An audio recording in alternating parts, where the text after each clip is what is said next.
Iam dois discípulos caminhando. Ao terceiro dia que ele se entregou, ele foi profeta poderoso diante de Deus e de todo o povo. Mas crucificaram-no à morte,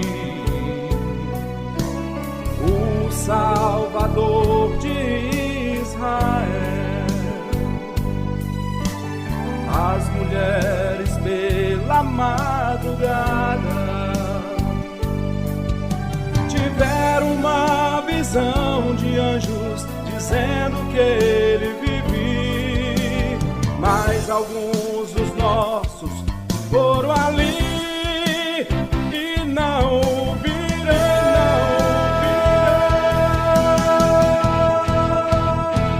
Cristo padeceu,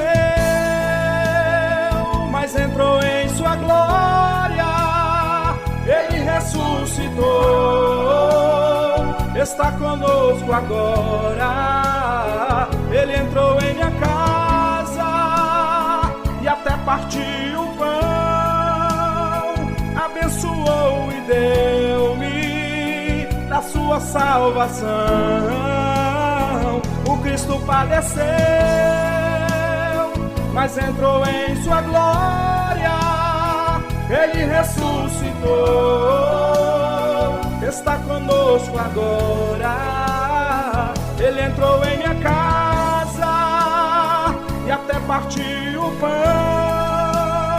abençoou e deu-me da sua salvação.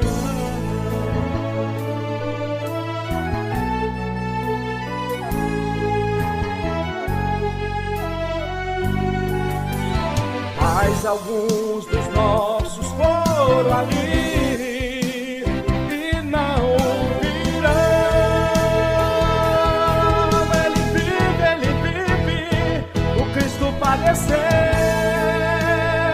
mas entrou em sua glória. Ele ressuscitou,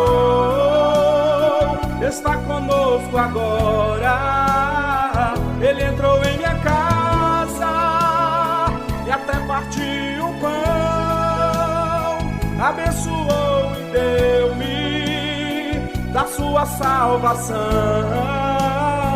O Cristo padeceu, mas entrou em sua glória. Ele ressuscitou, está conosco agora. Ele entrou em minha casa e até partiu o pão, abençoou e deu-me da sua salvação.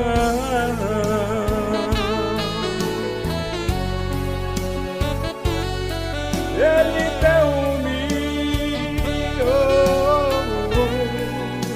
da sua salvação.